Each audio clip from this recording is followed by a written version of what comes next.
I do not want to go back there. You are coming with me. I do not want to go back there. You are not going back. She was dragged behind a horse for refusing marriage until a rancher shot the rope. Wild West love. The dust had not yet settled from the last thunderstorm when Caleb Thorne spotted the girl being dragged by her hair across the dry creek bed. He was riding west along the edge of the Dragoon Mountains, the sun low and hot on his shoulders, when the glint of sunlight on metal caught his eye. A man had hold of a woman's hair in one fist and a revolver in the other, dragging her backward through the dirt like she was nothing more than a sack of feet. Her arms flailed, legs kicking up plumes of dust, but her screams were choked by the blood in her mouth. Her dress, made of woven cloth and adorned with beadwork, was torn at the shoulder, one moccasin missing. Caleb did not think. He kicked his roan hard in the ribs and flew down the slope. He had one shot in the chamber and two in his belt. The rope hung coiled at his saddle horn. He had used it to break wild mustangs and pull lost calves from the brush. Today it would serve another purpose. The man dragging her was lean and mean looking, with a twitchy jaw and a twitchier trigger finger. When he saw Caleb bearing down, he turned, raised the pistol. Caleb fired once. The bullet struck the man square in the chest and dropped him without a sound. The woman collapsed to her knees as if her strings had been cut. The silence after the shot was sharp as glass. Caleb reined in, breathing hard, hands still tight on the grip of his revolver. If you enjoy the story, hit that subscribe button right away, and if you don't, then just hit the like button anyway to keep more Wild West love stories coming. He jumped down and ran to her. Miss, he said, kneeling beside her. You're hurt? She blinked up at him through a curtain of tangled dark hair, her lip torn and bleeding, one eye already swelling shut. Her voice cracked. You were going to kill me? Caleb pulled his canteen from the saddle and tipped it toward her lips. Not anymore. She drank, coughed, then drank again. He stood and looked over the man's body. No badge, no mercy. What's your name? He asked gently, crouching again. She hesitated, then said, Kaya. He nodded once. Caleb Thorne, you are safe now, Kaya. She looked up at him, really looked this time, and something behind her bruised features flickered a spark of belief, maybe hope. He helped her to her feet. She swayed, so he steadied her with an arm around her waist. I do not want to go back there, she whispered. You are not going back, he said. You are coming with me. With one hand he uncoiled the rope from his saddle. He tied the dead man's wrists and ankles, dragging the body away from her line of sight. Then he looped the rope over the saddle horn and mounted up, pulling Kaya into the saddle in front of him. She winced as she settled, and he wrapped an arm around her, carefully keeping her steady. The ride stretched into 2 endless hours, though time seemed to have lost all meaning. The desert did not forgive, and neither did the memories that chased them. Caleb's roan carried them steadily across the sage flats, hooves thudding like a drumbeat of sorrow. The girl sat slumped behind him, her arms loose around his waist, her breath shallow against his back. He could feel the tremor in her chest each time the wind cut her skin. She had not spoken since the shot that silenced Silas. Only her silence rode with him now, heavier than the revolver at his hip, heavier than the ghosts already perched on his shoulders. By the time they reached his lean to, the sun had sunk low and angry, painting the Dragoon ridges in a blaze of crimson that looked more like blood than light. His small shelter crouched at the base of a red rock wall, half hidden by the twisted shapes of sage and juniper. A thin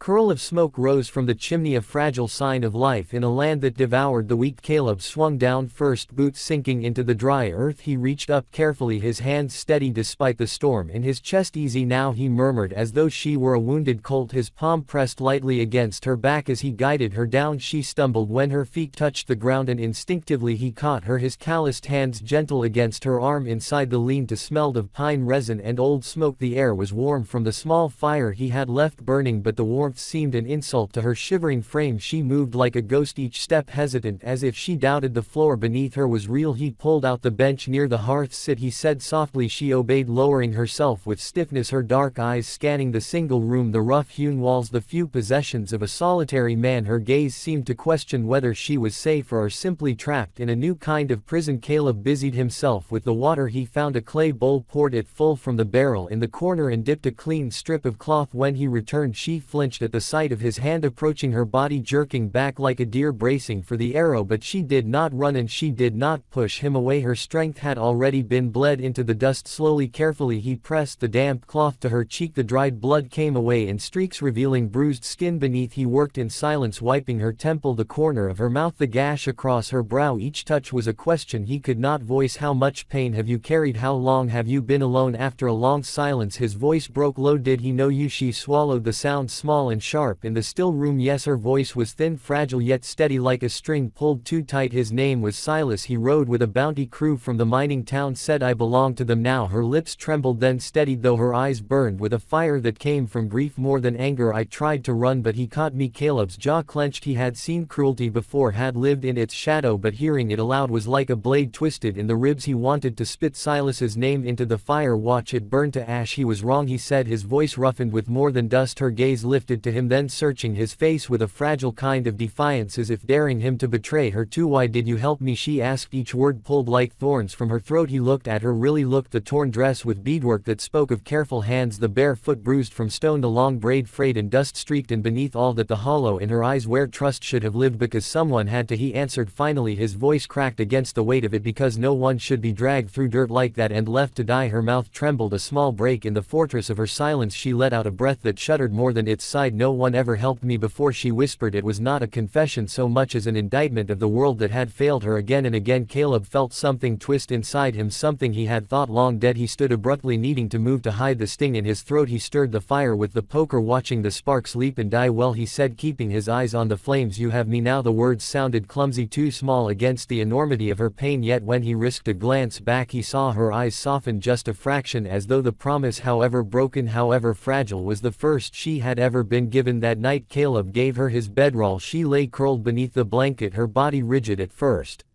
Then slowly yielding to exhaustion, he stayed by the fire, rifle within easy reach, his shoulders tense, his ears straining for every sound beyond the log walls. Coyotes wailed somewhere far off, their cries like mournful hymns rising into the night. He did not sleep, his gaze stayed fixed on the shifting shadows, each flicker of flame carving shapes against the wood. He had lived alone long enough to know the difference between silence that comforts and silence that condemns. This silence condemned the land, the men who hunted, perhaps even himself. From the bedroll came soft murmurs, words in her native tongue, syllables heavy with memory. He could not understand them, but the sound was enough to make his chest ache. Her voice trembled even in sleep, carrying the weight of generations who had endured loss upon loss. He wondered if she dreamed of the creek bed, of Silas's grip in her hair, of the blood filling her mouth. And as he sat there staring into the flames, he realized something he did not want to admit. He was no savior, he was just another man trying to outrun his own darkness. But tonight, for reasons he could not name, he would hold that darkness back for her sake. The hours dragged on heavy and unkind, the shadows shifted, the fire hissed, and the desert wind pressed against the walls. Caleb remained awake, listening not just for danger but for the fragile sound of her breath, proof that she was still here, still alive, still fighting to exist in a world that had already tried to erase her. And in that fragile flickering night he understood saving her had saved a part of himself too. In the morning she found him making coffee, a pan of biscuits warming near the fire. She stepped close, holding the blanket tight around her shoulders. I do not know how to say thank you, she said quietly. You do not have to. He handed her a cup. She took it, their fingers brushing. She did not pull away. 2 days passed. She stayed quiet, helping where she could, sweeping out the lean to brushing down his roan, washing clothes by the creek. Her bruises turned yellow and green, then slowly faded. So did the fear in her eyes. Caleb watched her when she thought he wasn't. There was something about the way she moved, like she had learned to live small, to take up as little space as possible. He hated that for her. On the 4th day she came to him while he was patching a tear in his saddle. I want to stay, she said, here if you will let me. He paused, lowering the needle. You sure? She nodded. I have no one left. My people were scattered by the soldiers 2 winters ago. My uncle only wanted the land. I will work for my place. I will not be a burden. You are not burden, he said. You never were. Her eyes filled and she looked down quickly. Caleb stepped forward. You are safe here, Kaya. You always will be. She looked up. You mean that? With everything you have? They stood there a long moment, the sun warm on their faces, the breeze rustling through the sage. Then slowly she reached out and took his hand, and he held on like he never meant to let go. Again the wind had shifted with the season that week, carrying the resin-sweet scent of pine and the dry ache of earth through the sparse line of trees. The day stretched long and golden, warm enough to deceive, but each morning still bit with the edge of near autumn, as though the land itself could not decide whether to let go of summer or surrender to the slow dying of the year. Kaya stood at the edge of a rocky patch where the ground seemed to resist her, a stubborn tangle of weeds and stone. Caleb had let it go, wild in neglect, perhaps because a man alone rarely sees beyond the needs of his next meal or the next bullet in his belt. Her sleeves were rolled high past her elbows, her hands sunk deep into the soil, dark crescents of dirt lining her fingernails. She worked in silence, shoulders bowed, her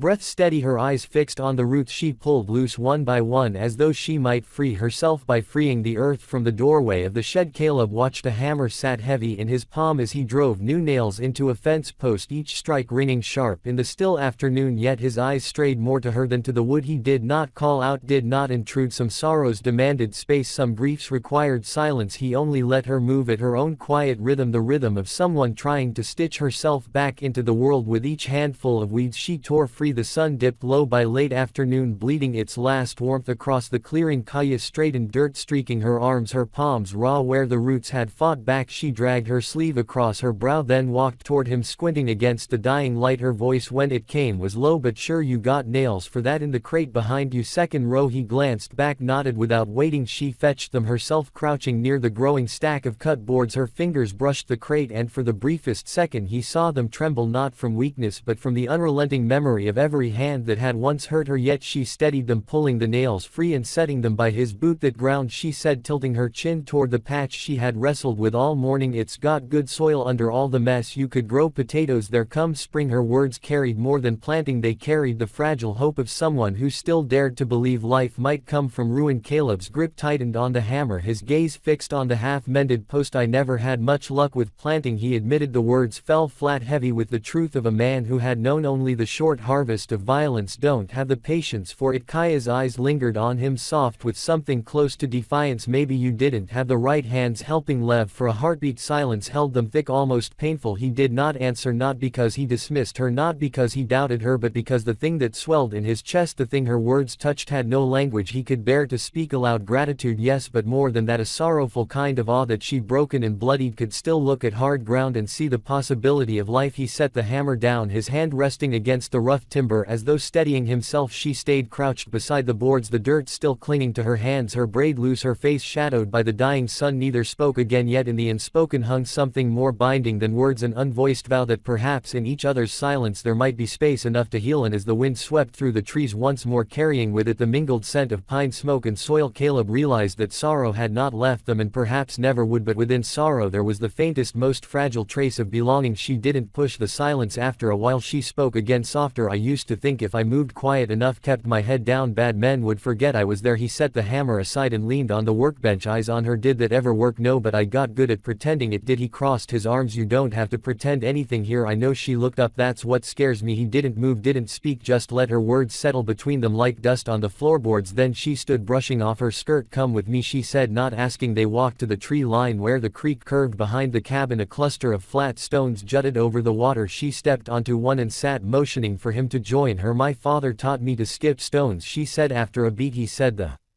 trick was in the wrist, not the arm. I never got more than 3 skips. He picked up a smooth rock and flicked it across the water. It skipped 5 times before vanishing. Show off, she murmured, but her mouth bent into something close to a smile. He handed her the next one. She threw it, clumsy and short, but it hopped once before sinking. See, I'm improving. He looked at her hands, still chapped from creek water and dirt, then at her face where the bruising had faded to a faint shadow. You were a chief's daughter, weren't you? He said. You must have been handy with horses. Only geldings, stallions spooked me. She paused until I realized it wasn't the horses I feared, just the men who broke them. His jaw tensed, but she didn't seem to notice. She leaned back on her palms, face tilted toward the sky. You ever been married? She asked. Number, why not? Never found the right reason. She looked over at him, eyes steady. What would the right reason be? He didn't answer right away. The sound of the creek filled the quiet, soft and constant. Someone who knows how to stay, he said finally, even after the worst of it. She nodded once, then looked back to the water. Then I hope you find her. He turned his face toward her. Maybe I already have. She didn't look at him, but her fingers curled around the edge of the stone beneath her. They sat that way until the sun dipped low, brushing the tops of the trees with gold. When they walked back, she didn't keep distance between them. Her shoulder brushed his once and she didn't move away. If you like Wild West love stories or Wild West stories, drop a bunch of 1 second in your place in the comments for the Wild West Love channel. Tell me where you're listening from so I don't feel so alone out here. Inside the small room glowed faintly, shadows pressing close against the rough log walls. Kaya bent over the cast iron pot suspended above the fire, stirring beans and salt pork with a steady hand. Though her wrist ached and her shoulders carried the weight of exhaustion, the smell of smoke and salt filled the lean-to, clinging to her hair, her clothes, her skin. Caleb struck a match and lit the lantern, its amber glow falling across the curve of her jaw, the line of her throat where the day's dust still lingered. The light turned her into something fragile yet unyielding, a silhouette carved from suffering and stubborn will. When she ladled the beans into two battered bowls, she slid one across the table toward him without ceremony. For a time the only sound was the scrape of spoons and the crackle of fire. Then her voice, quiet but unflinching, broke through. You ever think about leaving these lands? She asked, her spoon poised halfway to her lips. Caleb's eyes lifted to hers, dark and steady as though measuring the question more than the answer. No, he said simply. His voice was rough, carrying the weight of dust storms and lonely years. This land's honest even when it's mean. That she tilted her head, considering that the fire caught in her eyes like sparks caught in glass. Same could be said about you. He didn't argue, he never did when the truth cut too close. Instead, silence settled back between them, heavy but not empty. It was the silence of two people who had nothing left to waste on lies. After they had eaten, she gathered the bowls, her hands lingering in the warm water as she washed them. He moved to the far corner where the shadows thickened near the window, reaching high. He pulled down a small wooden box from the shelf. The wood was worn smooth by years of handling, the edges carved with careful marks of a woman's hand long gone. He set it gently on the table before her. This belonged to my mother, he said, his voice low as if speaking too loud might disturb the memory. She carved it herself after my father died. Kaya's breath stilled. With careful fingers she lifted the lid. Inside, velvet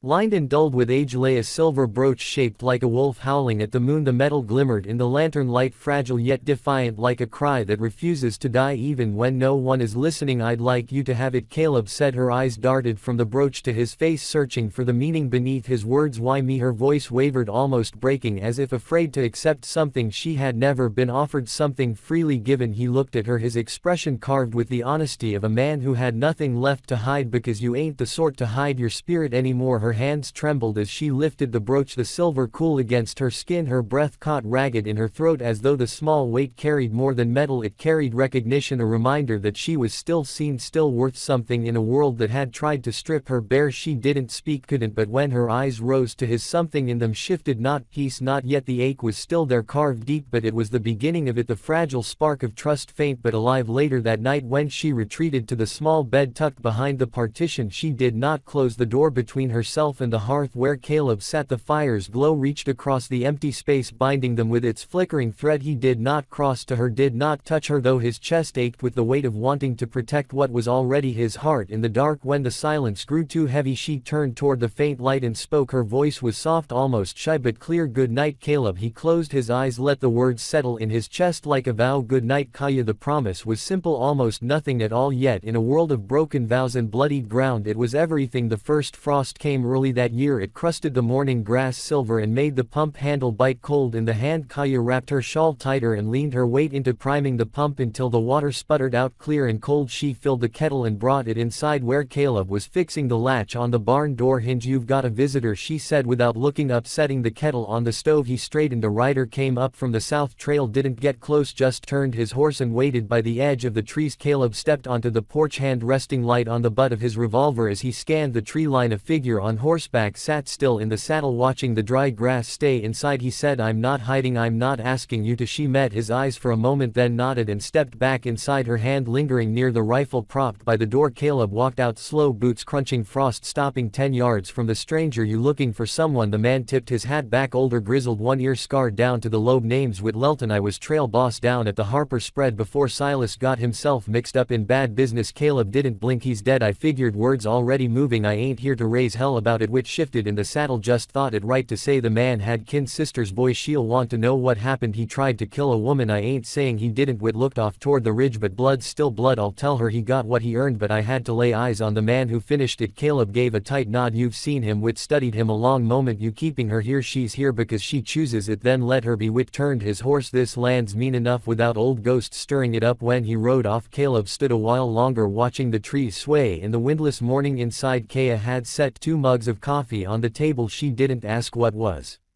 Said he didn't offer it. Later that day she brought down a wooden box from the loft rafters. I found this behind the chimney stones. He pried the lid loose. Inside lay a rusted flintlock pistol, 2 yellowed letters, and a child's carved wooden horse, paint worn to bare grain. That was my brother's, Caleb said, voice low. He died in the blizzard of 2068. Buried him up by the North Bluff. She touched the toy with a fingertip. You never told me you had a brother. There wasn't much to say. He was kind, laughed a lot, took a fever trying to help PA dig out the cattle. Kaya closed the box. You kept it all these years. Some things don't belong to time. She didn't speak for a while, then said, the man Silas worked for my uncle. He'll come looking when he realizes I'm not just gone but stayed gone. Then we'll be ready. Her hand covered his on the table. There's no we in the world I came from. There is now, he said. She didn't pull away. Hey friend, go grab a full glass of water. People often forget to drink enough, and that's actually a pretty serious issue for you. That night, as the wind howled through the gaps in the boards, she stood by the unlit hearth, her silhouette thrown long across the floor. I used to dream of a place that didn't ask me to shrink to fit it, she said, but I never thought I'd find it where the land ends in dust and pine. Caleb came to stand beside her. Place doesn't matter, it's the people in it. Her voice was a whisper. Then I choose you. He reached for her hand, slow, and I choose you. She leaned into him and he held her. The fire between them not yet built but already warm. The snow came in thin drifting sheets that whispered across the valley floor and caught in the fence line. It didn't stay long, just enough to hush the land and keep the cattle close to the trees. Kaya stood in the barn doorway, arms folded beneath her coat, watching Caleb saddle the mule. He cinched the strap and checked the pack twice before tightening the bedroll beneath it. You sure you want to go alone? She asked. He nodded without looking up. It's only a day's ride to town. I'll be back before dark tomorrow. She stepped forward, voice low. If your name's attached to Silas's death, someone might try to make a show of it. They'll have to come through me first. I'd prefer they didn't come at all, she said, brushing hay from the sleeve of his coat. But if they do, don't be clever, just come back. He caught her hand as she turned. There's a tin box under the floorboard by the hearth. If anything happens before I return, take it and ride north. Follow the creek until the old railroad post. There's a Swedish family there. They'll help. I'm not leaving you behind. You won't be, just a precaution. She didn't argue, but her jaw set in a way that told him she wouldn't be running unless forced. He kissed her forehead, brief and firm, then mounted and rode out into the pale morning. In town, the wind twisted the smoke flat against the rooftops. Caleb tied the mule outside the mercantile and stepped in, nodding to the clerk behind the counter. Need salt, lamp oil, and linen thread, he said. Also some coffee if you've got it. The clerk, a wiry man with gray in his beard, nodded and began pulling items from the shelves. Heard there's trouble brewing out your way. Ranch hands from down south asking after a missing girl. Caleb's eyes narrowed. They were here a couple days back. Said she ran off with something that wasn't hers. She didn't. The clerk gave a tight shrug. Didn't figure she did, but men like that don't care much for truth. You want me to keep word from getting out? You were, and appreciate it. He paid in coin and took the sack out to the mule. As he turned to mount up, a voice rang out across the street. You the one who put Silas in the ground? Caleb turned slow. 3 men stood outside the saloon. One wore a sheriff's star, but his hand rested on his belt in a